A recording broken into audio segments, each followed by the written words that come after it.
Hi hello ನಮಸ್ಕಾರ. ಮತ್ತೆ ರಾಜ್ಯದ ಮುಖ್ಯವಾದ ಮಾಹಿತಿ ಡೀಟೇಲ್ ಆಗಿ ನೋಡೋಣ. ರಾಜ್ಯದಲ್ಲಿ ನಂದಿನಿ ಹಾಲಿನ ಬೆಲೆ ಹೆಚ್ಚಳವಾಗುತ್ತಿದ್ದಂತೆ ಸ್ಪಷ್ಟನೆ ಕೊಟ್ಟ ಮುಖ್ಯಮಂತ್ರಿ ಸಿದ್ದರಾಮಯ್ಯನವರು ಇನ್ನು ಸಿದ್ದರಾಮಯ್ಯನವರು ರಾಜೀನಾಮೆ ಕೊಟ್ಟು ಮತ್ತೆ ಚುನಾವಣೆ ಎದುರಿಸಬೇಕು ಎಂದು ಶಾಸಕ ಯತ್ನಾಳ್ ಅವರ ಶಾಕಿಂಗ್ ಹೇಳಿಕೆ. ಜನರ ತೆರಿಗೆ ಹಣದಲ್ಲಿ ಡಿಕೆ ಶಿವಕುಮಾರ್ ಅವರು ಶೋಕಿ ಮಾಡ್ತಿದ್ದಾರೆ ಎಂದು ಬಿಜೆಪಿ ಟ್ವೀಟ್ ಮಾಡಿ ವಾಗ್ದಾಳಿ ಮಾಡಿದೆ. ಯಾಕೆ ಏನಾಯ್ತು ವಿಡಿಯೋನ ಪೂರ್ತಿಯಾಗಿ ನೋಡಿ. ಇನ್ನು ರಾಜ್ಯದಲ್ಲಿ ಬೆಲೆ ಏರಿಕೆ ಮಾಡಲು ಇನ್ನೇನಾದರೂ ಉಳಿದಿದೆಯಾ ದುರ್ಬಿನು ಹಾಕಿ ಹುಡುಕಿ ಎಂದು ಬಿಜೆಪಿ ಟ್ವೀಟ್ ಮಾಡಿದೆ. ವಿಡಿಯೋನ ಸ್ವಲ್ಪನೂ ಸ್ಕಿಪ್ ಮಾಡಬೇಡಿ ಸ್ನೇಹಿತರೆ. ಇನ್ನು ಪ್ರದೀಪ್ ಈಶ್ವರ್ ಅವರನ್ನು ಮೊದಲು ಬಾರಿ ನೋಡಿ ಯಾರೋ ಹುಚ್ಚ ಅನ್ಕೊಂಡಿದ್ದೆ ಎಂದು ವೇದಿಕೆ ಮೇಲೇನೆ ಡಿಕೆ ಶಿವಕುಮಾರ್ ಅವರ ಹೇಳಿಕೆ ಸಾಮಾಜಿಕ ಜಾಲತಾಣದಲ್ಲಿ ವಿಡಿಯೋ ವೈರಲ್. ಎಲ್ಲ ಮಾಹಿತಿಗಳು ಬಂದಿವೆ. ಬಿಜೆಪಿಯವರು ಸರ್ಕಾರದ ಆರ್ಥಿಕ ಸ್ಥಿತಿಯನ್ನ ದಿವಾಳಿ ಎಬ್ಬಿಸಿ ಹೋಗಿದ್ದರು ಎಂದು ಗೃಹ ಸಚಿವ ಪರಮೇಶ್ವರ್ ಅವರ ವಾಗ್ದಾಳಿ. ಮತ್ತೊಂದೆಡೆಯಲ್ಲಿ ಬೆಲೆ ಏರಿಕೆ ಕಾಂಗ್ರೆಸ್ ಸರ್ಕಾರದ 6ನೇ ಗ್ಯಾರಂಟಿ ಆಗಿದೆ ಎಂದು ಸಿಟಿ ರವಿ ಅವರ ಟೀಕೆ. ಈ ಎಲ್ಲ ಮಾಹಿತಿಗಳನ್ನು ಡೀಟೇಲ್ ಆಗಿ ನೋಡೋಣ. ಅದಕ್ಕಿಂತ ಮೊದಲು ದಯವಿಟ್ಟು ನೀವು ನಮ್ಮ ಚಾನಲ್ಗೆ ಮೊದಲು ಬಾರಿ ಭೇಟಿ ಕೊಡ್ತಾ ಇದ್ರೆ ಈಗಲೇ ಸಬ್ಸ್ಕ್ರೈಬ್ ಮಾಡಿ, ಪಕ್ಕದಲ್ಲಿ ಕಾಣಿಸುವ ಗಂಟೆ ಕೂಡ ಒತ್ತಿದ್ರೆ ರಾಜ್ಯದ ಮಾಹಿತಿಗಳು ನಿಮಗೆ ಸಿಗುತ್ತವೆ. ಈ ಒಂದು ವಿಡಿಯೋಗೆ ಲೈಕ್ ಮಾಡಿ ವಿಡಿಯೋನ ಪೂರ್ತಿಯಾಗಿ ನೋಡಿ.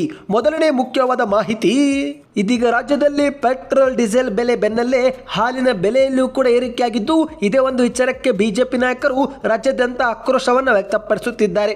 ಇದೇ ಒಂದು ನಡುವೆ ಮುಖ್ಯಮಂತ್ರಿ ಸಿದ್ದರಾಮಯ್ಯನವರು ಬೆಂಗಳೂರಿನಲ್ಲಿ ಸುದ್ದಿಗೋಷ್ಠಿ ಕರೆದು ಮಾತನಾಡಿದ್ದು, ಹಾಲಿನ ದರ ಹೆಚ್ಚಳವಾಗಿರುವ ಬಗ್ಗೆ ನನಗೆ ಗೊತ್ತಿಲ್ಲ, ಅದು ಸರ್ಕಾರ ಮಾಡೋದಿಲ್ಲ.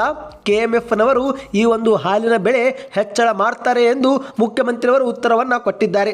ಬೇರೆ ರಾಜ್ಯಗಳ ಪರಿಸ್ಥಿತಿ ನೋಡಿಕೊಂಡು ದರವನ್ನು ಹೆಚ್ಚಳ ಮಾಡಲಾಗುತ್ತೆ, ಅಲ್ಲಿಗಿಂತ ಇಲ್ಲಿ ಕಡಿಮೆ ಇದ್ದರೆ ಮಾತ್ರ ಬೆಲೆ ಏರಿಕೆ ಮಾಡ್ತಾರೆ. ನನಗೆ ಗೊತ್ತಿರುವ ಪ್ರಕಾರ ಬೇರೆ ರಾಜ್ಯಗಳಿಗೆ ಹೋಲಿಸಿದರೆ ನಮ್ಮಲ್ಲಿನೇ ಬೆಲೆ ಕಡಿಮೆ ಇದೆ ಎಂದು ಮುಖ್ಯಮಂತ್ರಿಯವರು ತಿಳಿಸಿದ್ದಾರೆ. ಮತ್ತೆ ಮುಂದುವರೆದು ವಿವರವಾಗಿ ಸ್ಪಷ್ಟನೆ ಕೊಟ್ಟಂತ ಸಿದ್ದರಾಮಯ್ಯನವರು ಈಗ ರಾಜ್ಯದ ನಂದಿನಿ ಹಾಲಿನ ಪ್ಯಾಕೆಟ್ಗಳಲ್ಲಿ ಹಾಲಿನ ಪ್ರಮಾಣವನ್ನು ಕೂಡ 50 ml ಹೆಚ್ಚಳ ಮಾಡಲಾಗಿದೆ. ಹೆಚ್ಚುವರಿ ಹಾಲಿಗೆನೆ ₹2 ನಿಗದಿಪಡಿಸಿ ಗ್ರಾಹಕರಿಂದ ಸಂಗ್ರಹಿಸಲಾಗುತ್ತಿದೆ ವಿನಃ ಹಾಲಿನ ಬೆಲೆಯಲ್ಲಿ ಯಾವುದೇ ಏರಿಕೆ ಆಗಿಲ್ಲ ಎಂದು ಮುಖ್ಯಮಂತ್ರಿಯವರು ಉತ್ತರ ಕೊಟ್ಟಿದ್ದಾರೆ. ಹೌದು ಸ್ನೇಹಿತರೆ, ಮೊದಲು ಅರ್ಧ ಲೀಟರ್ ಹಾಲಿನ ಪ್ಯಾಕೆಟ್ನಲ್ಲಿ 500 ml ಬರ್ತಾ ಇತ್ತು. ಆದರೆ ಇನ್ನು ಮುಂದೆ 550 ml ಬರಲಿದೆ. ಯಾಕಂದ್ರೆ ಕಳೆದ ವರ್ಷಕ್ಕೆ ಹೋಲಿಕೆ ಮಾಡಿದರೆ ಕರ್ನಾಟಕದಲ್ಲಿ ಹಾಲಿನ ಉತ್ಪಾದನೆಯಲ್ಲಿ %15 ಹೆಚ್ಚಳವಾಗಿದೆ. ಈ ಒಂದು ಹಿಂದೆ ಪ್ರತಿದಿನ 90 ಲಕ್ಷ ಲೀಟರ್ ಸರಾಸರಿ ಉತ್ಪಾದನೆ ಆಗುತ್ತಿದ್ದಂತಹ ಹಾಲು ಇದೀಗ 99 ಲಕ್ಷ ಲೀಟರ್ ಏರಿಕೆಯಾಗಿದೆ. ಈ ಒಂದು ಹೆಚ್ಚುವರಿ ಹಾಲನ್ನ ರಸ್ತೆಗೆ ಚೆಲ್ಲೋದಕ್ಕೆ ಆಗುತ್ತಾ ಎಂದು ಪ್ರಶ್ನೆ ಮಾಡಿದ್ದಾರೆ. ಜನರು ರೈತರಿಂದ ಖರೀದಿ ಮಾಡಲೇಬೇಕು, ಇಲ್ಲ ಅಂತ ಹೇಳೋದಕ್ಕೆ ಆಗೋದಿಲ್ಲ. ಅದಕ್ಕೇನೆ ಹಾಲಿನ ಪ್ಯಾಕೆಟ್ನಲ್ಲಿ ಹೆಚ್ಚುವರಿಯಾಗಿ 50 ml ಹಾಲನ್ನ ಸೇರಿಸಿ ಅದಕ್ಕೆ ₹2 ತೆಗೆದುಕೊಳ್ಳಲಾಗುತ್ತಿದೆ ಎಂದು ಮುಖ್ಯಮಂತ್ರಿ ಅವರು ಉತ್ತರಿಸಿದ್ದಾರೆ. ಇನ್ನು ಇದೀಗ ಎರಡನೇ ಮುಖ್ಯವಾದ ಮಾಹಿತಿ, ಈಗ ರಾಜ್ಯದ ಮುಖ್ಯಮಂತ್ರಿ ಸಿದ್ದರಾಮಯ್ಯನವರು ಸಿಎಂ ಸ್ಥಾನಕ್ಕೆ ರಾಜೀನಾಮೆ ಕೊಟ್ಟು ಮತ್ತೊಮ್ಮೆ ಚುನಾವಣೆಯನ್ನು ಎದುರಿಸಬೇಕು ಎಂದು ವಿಜಯಪುರದಲ್ಲಿ ಶಾಸಕ ಯತ್ನಾಳ್ ಅವರು ಹೇಳಿಕೆಯನ್ನು ಕೊಟ್ಟಿದ್ದಾರೆ.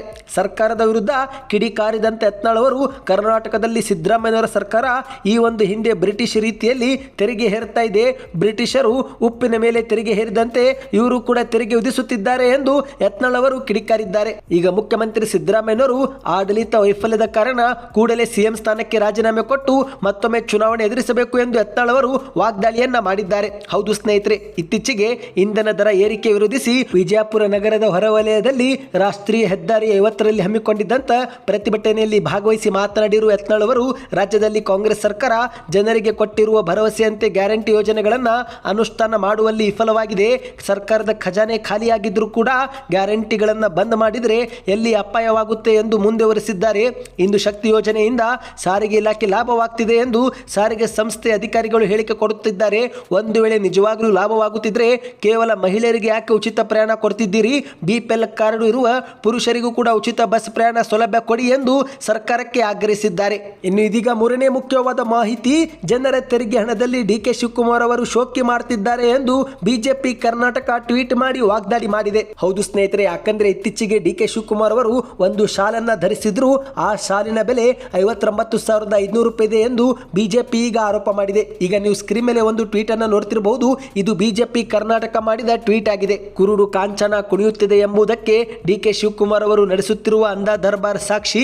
ನಮ್ಮ ಕಾಸ್ಟ್ಲಿ ಕುಮಾರ್ ಅವರು ಧರಿಸಿರುವ ಶಾಲಿನ ಬೆಲೆ ಬರೋಬ್ಬರಿ ₹59,500. ಬೆಲೆ ಏರಿಕೆಯಿಂದ ಜನ ಒಂದೊತ್ತಿನ ಊಟಕ್ಕೂ ತತ್ವಾರ ಅನುಭವಿಸುತ್ತಿದ್ದಾರೆ.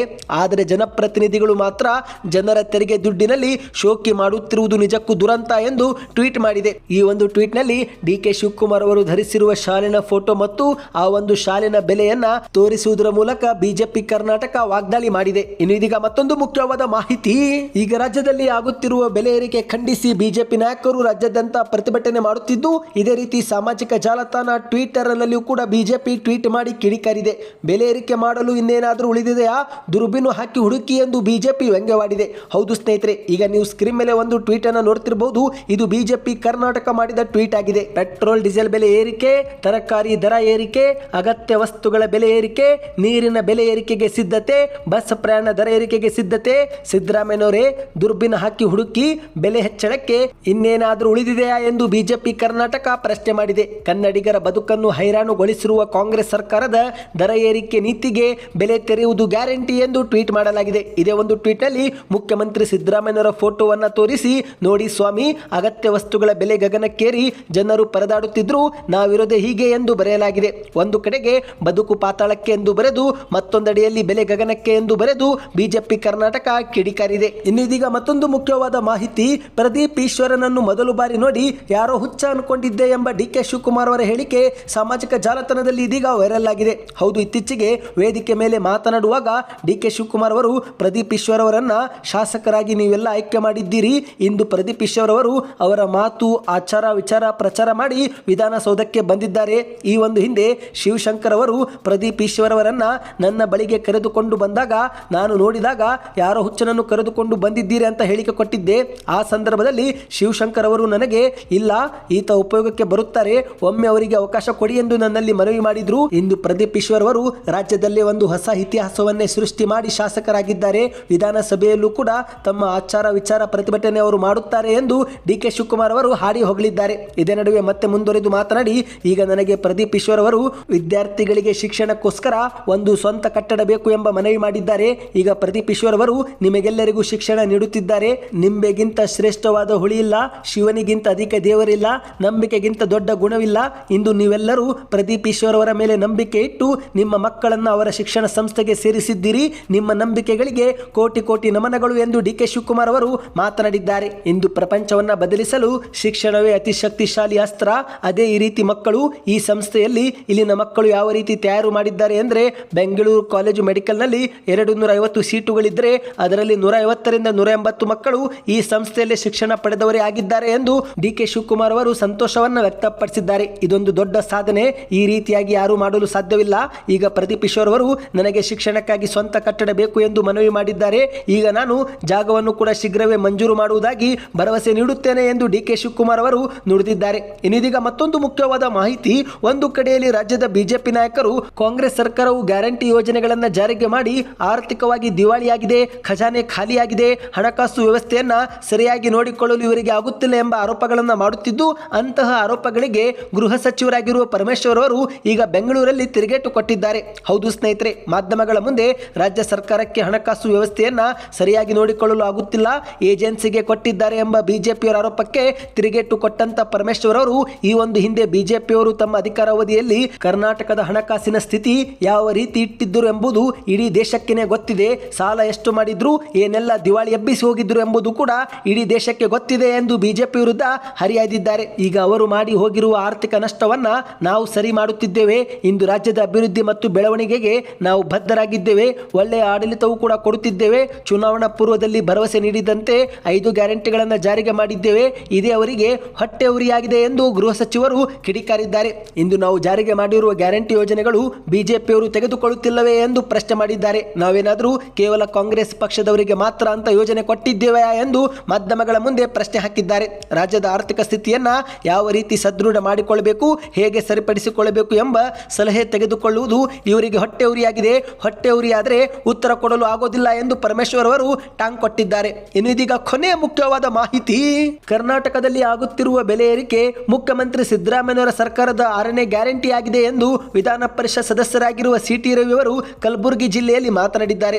ಮಾಧ್ಯಮಗಳ ಮುಂದೆ ಮಾತನಾಡಿರುವ ಸಿಟಿ ರವಿ ಅವರು ಪೆಟ್ರೋಲ್ ಡೀಸೆಲ್ ಬೆಲೆ ಏರಿಕೆ, ಮುದ್ರಾಂಕ ಶುಲ್ಕ ಏರಿಕೆ, ಜನನ ಮರಣ ಪ್ರಮಾಣ ಪತ್ರ ಪಡೆಯುವ ಶುಲ್ಕ ಹೆಚ್ಚಳ, ಅಬಕಾರಿ ಸುಂಕ ಏರಿಕೆ, ಈಗ ಹಾಲಿನ ಬೆಲೆಯೂ ಕೂಡ ಏರಿಕೆ ಮಾಡುವ ಮೂಲಕ ಸಿದ್ದರಾಮಯ್ಯನವರು ಬೆಲೆ ಏರಿಕೆ ಎಂಬ 6ನೇ ಗ್ಯಾರಂಟಿ ಜಾರಿಗೆ ತಂದಿದ್ದಾರೆ ಎಂದಿದ್ದಾರೆ. ಈ ಒಂದು ಹಿಂದೆ ಹಿಂದೆ ಬಿಜೆಪಿ ಸರ್ಕಾರದ ಅವಧಿಯಲ್ಲಿ ಇಂಧನ ಬೆಲೆಯನ್ನ ಕೇವಲ ₹1 ಹೆಚ್ಚಳ ಮಾಡಿದ್ದಕ್ಕೇ ಆ ಸಮಯದಲ್ಲಿ ವಿಪಕ್ಷ ನಾಯಕರಾಗಿರುವ ಸಿದ್ದರಾಮಯ್ಯನವರು ಇಂಧನ ಬೆಲೆ ಹೆಚ್ಚಳ ಮಾಡಿದರೆ ಅಗತ್ಯ ವಸ್ತುಗಳ ಬೆಲೆಯೂ ಕೂಡ ತಾನಾಗಿನ ಏರಿಕೆಗೆ ಕಾರಣವಾಗುತ್ತೆ ಎಂದು ನಮ್ಮನ್ನ ಟೀಕೆ ಮಾಡಿದ್ರು. ಕೇವಲ ಅಷ್ಟು ಮಾತ್ರವಲ್ಲದೆ ₹1 ಹೆಚ್ಚಳ ಮಾಡಿದ್ದಕ್ಕೇ ಸಿದ್ದರಾಮಯ್ಯನವರು ಡಿ.ಕೆ. ಶಿವಕುಮಾರ್ ಅವರು ಒಂದು ಸ್ಕೂಟರ್ ಒಂದನ್ನ ಹೆಣದಂತೆ ಹೆಗಲ ಮೇಲೆ ಇರಿಸಿ 4 ಕಡೆಗೆ ಹೆಗಲ ಕೊಟ್ಟಿದ್ರು. ಕೇವಲ ₹1 ಹೆಚ್ಚಳ ಮಾಡಿದ್ದಕ್ಕೆ ಹೀಗೆ ಮಾಡಿದವರು ಈಗ ₹3 ಹೆಚ್ಚಳ ಮಾಡಿದ್ದಾರೆ. ಈಗ ನಾವು ಸ್ಕೂಟರ್ ಬದಲು ಯಾರನ್ನ ಹೊತ್ತುಕೊಂಡು ಹೋಗಬೇಕು ಎಂದು ಮಾಧ್ಯಮಗಳ ಮುಂದೆ ಪ್ರಶ್ನೆ ಮಾಡಿದ್ದಾರೆ. ಇವತ್ತಿಗೆ ಎಷ್ಟೇ ಇತ್ತು ಸ್ನೇಹಿತರೆ, ದಯವಿಟ್ಟು ವಿಡಿಯೋ ಇಷ್ಟವಾಗಿದ್ದರೆ ಲೈಕ್ ಮಾಡಿ, ಚಾನಲ್ಗೆ ಸಬ್ಸ್ಕ್ರೈಬ್ ಮಾಡಿ, ವಿಡಿಯೋನ ನಿಮ್ಮ ಗೆಳೆಯರಿಗೂ ಕೂಡ ಶೇರ್ ಮಾಡಿ, ದಯವಿಟ್ಟು ಸೂಪರ್ ನ್ಯೂಸ್ ಎಂದು ಕಮೆಂಟ್ ಕೂಡ ಮಾಡಿ.